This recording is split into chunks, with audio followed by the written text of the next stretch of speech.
What is up, gamers? I'm John Jonah, and this is Archaeology 301.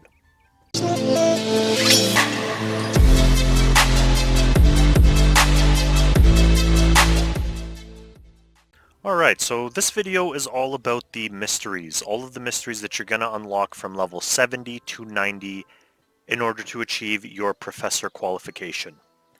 Now, if you've seen the complete guide for the Professor, then you've already seen this video. The complete guide is more of a one-stop shop that covers everything from training to relics to the mysteries to the research and everything that you're going to be unlocking while you achieve your Professor qualification. So if you're interested in having a video where all of the information is covered, please see the link in the description below to the complete guide for the Professor qualification. So for the mysteries, we're mainly going to be covering the ones related to the Stormguard Citadel, which is Atonement, Leap of Faith, The Spy Who Loved Metal, Wing Out, which unlocks your wingsuit all the way to version 3, and finally a study in Aether. The last mystery can be unlocked at level 95. This mystery allows you to unlock Ancient Invention, which I touch on a little bit in the training section. You can use the link in the description below if you're interested in seeing it. We're also going to cover the WarForge, which is the first commander, Out of the Crucible, WarForge, and Into the Forge, which I haven't completed yet, as I will be doing that with you. The last two will be covered at level 100 and 110. We're also going to be covering the Epic of Heb at Everlight, as well as the Cult of Orcus at Kharid-et. You can also use the timestamps in the description below to fast forward to a particular mystery that you're most interested in. To start things off at the Stormguard Citadel, in order to unlock Atonement, you have to uncover the Exile's Vow, which can be excavated at the Ikovian Memorial, either on the surface or in the Citadel itself, once you've uncovered and restored an Ikovian Greege. Once you've uncovered the page, talk to Jika to claim your reward. The second mystery, Leap of Faith, is started once you've recovered and restored an Ikovian Greege and arrived at this area. You will then need to excavate at these particular excavation spots to try and uncover the Boots of Flight. In this instance, the Boots of Flight are treated as an artifact, and you will uncover them once the blue bar reaches max. If by level 72 you still have not uncovered the Boots of Flight, I recommend carrying on with your training and then coming back here at level 76. At level 76, your first artifact discovery will automatically be the Boots of Flight, so don't worry if it's taking you a while. Once you've uncovered them, there's no need to restore it. You just add it to your tool belt and traverse these first couple gaps. By traversing both gaps, you automatically solve the Leap of Faith. For the next mystery, The Spy Who Loved Metal, you will need to uncover 3 mission reports, which can be obtained from the Keshik excavation spot at level 76, or the Tailory Debris at level 81. Once you've uncovered all 3 mission reports, talk to Jika to solve the mystery. Okay, now for the most important mystery, Wing Out. Solving this will unlock your wingsuit and all necessary upgrades. Now from level 76 to 95 you only need wingsuit version 2, but I'm going to show you how to unlock version 3. As it's something you'll eventually need to do anyway, you might as well just get it out of the way now. On your screen now you're going to see a map of the Stormguard Citadel and all the different locations that you're going to need to visit in order to get your wingsuit and its upgrades. I highly recommend pausing the video here if you need to refer to this map, and you can also refer to the timestamp in the description below to come back to it should you need to. For starters, in order to get the wingsuit, you will need to come to the northeastern section, and you will find it lying just here. You will need to claim it, and then like any artifact, restore it. the materials for which are on your screen now. And once you do, you can go ahead and add it to your tool belt. You'll notice mine said version 3, you can ignore that. All the upgrades you do will be from within your tool belt. Once you have your wingsuit, you can go ahead and leap at the bridge edge and head directly south. Once you're on the southern island, come to this area. You will find a rope that you can climb down. And down here you will find the lightning conductor. Once you've added that, take the rope to climb back up.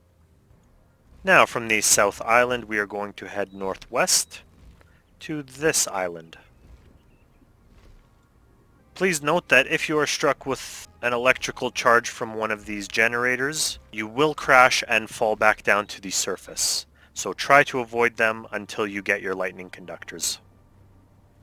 Once you're on the island, you're going to want to head northwest and climb down this rope.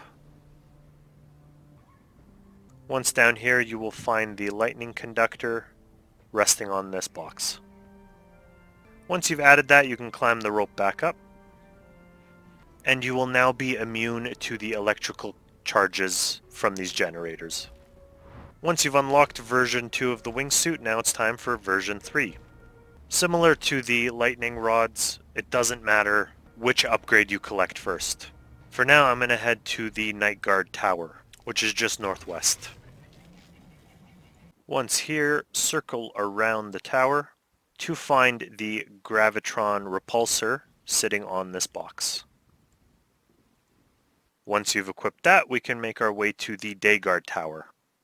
Now, you could either teleport back down to the Citadel portal to start from there and make the trip a little bit faster, or if you're lazy, you can just head there manually. You might even find some floating blueprint fragments as you're flying around. Once you arrive at the Day Guard Tower, you will find the Gravitron Repulsor right in front, sitting on this box. Once you pick that up, you will automatically unlock Wingsuit version 3, and this mystery will be solved. Now that you have your wingsuit, there's one quality of life trick that we're going to need to do. At the GE, make sure to buy 80 quintessences. This particular material can only be excavated at level 91, so you are going to need to purchase them on the GE. The quintessences are going to be used to activate these portal platforms that are located all throughout the Stormguard Citadel. These portals make traveling through the Citadel much easier than using your wingsuit all the time. You will require 70 divination to activate each portal, so if you don't have that yet, I would suggest holding off. It's also worth noting these quintessences cannot be noted, and they cannot be withdrawn from your material storage box. They have to be in your inventory in order to activate the portal. So because of that, I made a little map for you guys to reference the quickest route to activating all of the portals. You first take the white path to portal number 1, activate it, and then use that portal to head down to the surface. Once there, collect another 20 quintessence in your inventory and head back to portal number 1. From there you can go to portal number 2 and so on and so forth. For portal number 4, I would recommend starting from the main Citadel portal and taking the green path to head up there. As always, you can pause the video here to refer to the map or use the timestamps in the description below to come back to it if you need to. You also unlock an achievement. The last mystery is going to be a study in Aether at level 85. In order to get there, you can use your portals to head to the northwest location and excavate at the weapons research debris. Stay here until you've uncovered all 5 of the journal pages. Once you have, head back down to the surface and talk to Jika to solve the mystery. Okay, now it's time for the WarForge. Our first mystery is going to be the first commander. You will need to uncover all 5 of these journal pages by excavating at the Gladiatorial Goblin Remains at level 76, or the Crucible Stands debris at level 81. By the time you're able to excavate here, you should have all 5 pages uncovered.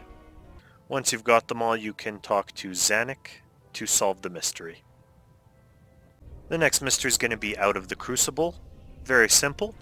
At level 83, there's going to be a barricade here. All you have to do is excavate that barricade and enter the tunnel's entrance. Upon your first entry, you will be given an option to go either left or right. You can pick either option, they will all lead you to the same spot. You can also excavate the barricade at level 81, provided you use the Archaeology booster Cup of Soil Tea, the ingredients for which are on your screen now. Once that's done, your next mystery is going to be Forge War at level 89, which technically, most likely, you would complete after you complete Into the Forge, as this mystery is level 83. But for simplicity's sake, I'm just going to go in order. To solve the Forge War mystery, you're going to want to head to the North Tunnels. While here, you only need to uncover 1 journal page, so excavate at the Big High War God Shrine at level 89 until you uncover the 1 journal page that you need. Once you have, talk to Zanik to solve the mystery. Alright, now for the last important mystery of the associate rank, Into the Forge.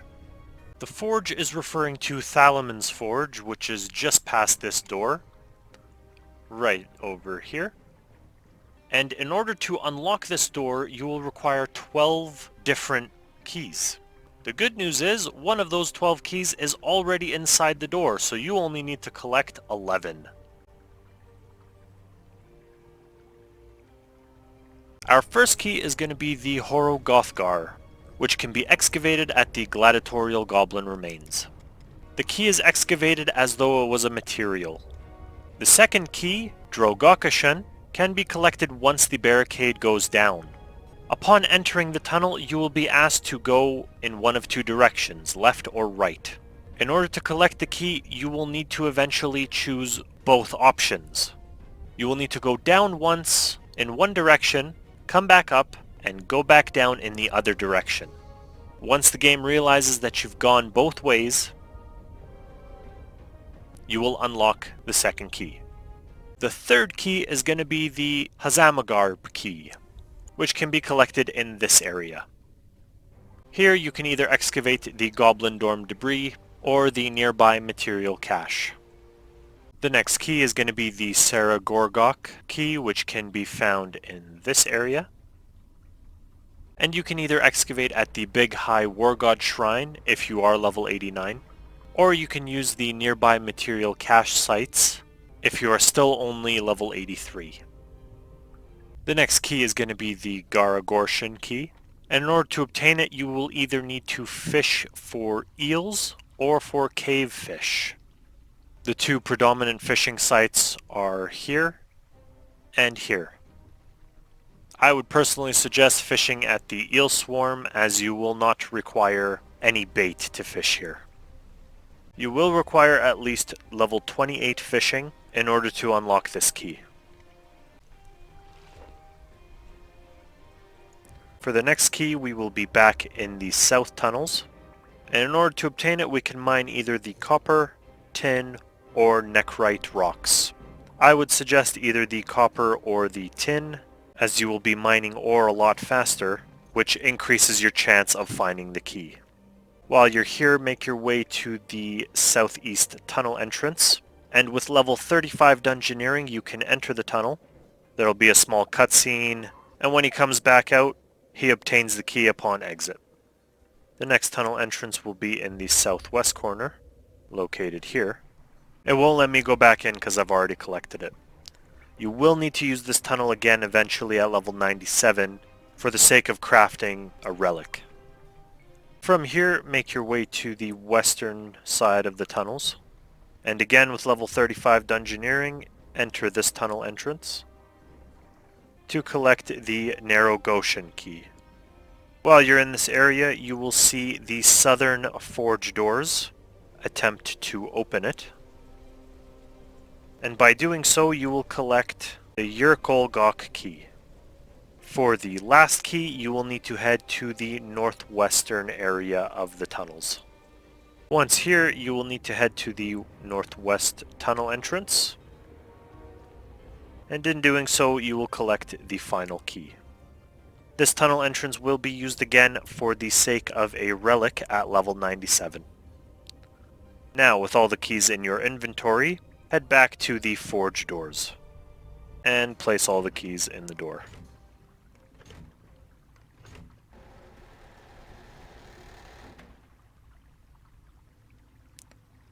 Enter the forge, and once inside, pull this lever.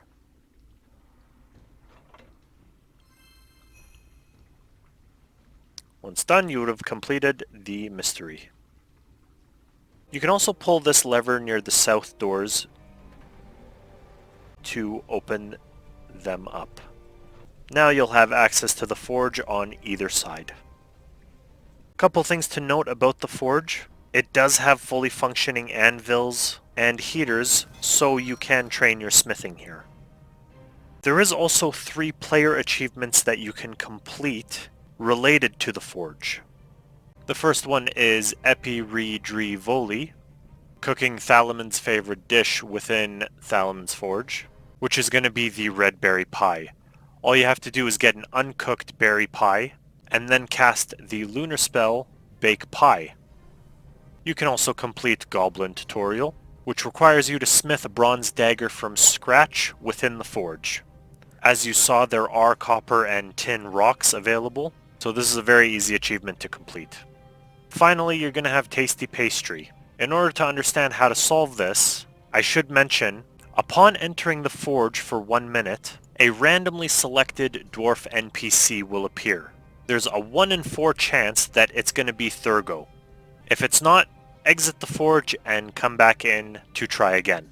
Once Thurgo appears, you can hand him your red berry pie to unlock this achievement. Finally, you can also obtain 2 relics for the associate qualification inside the forge, but I will be covering those in the relics section of the guide.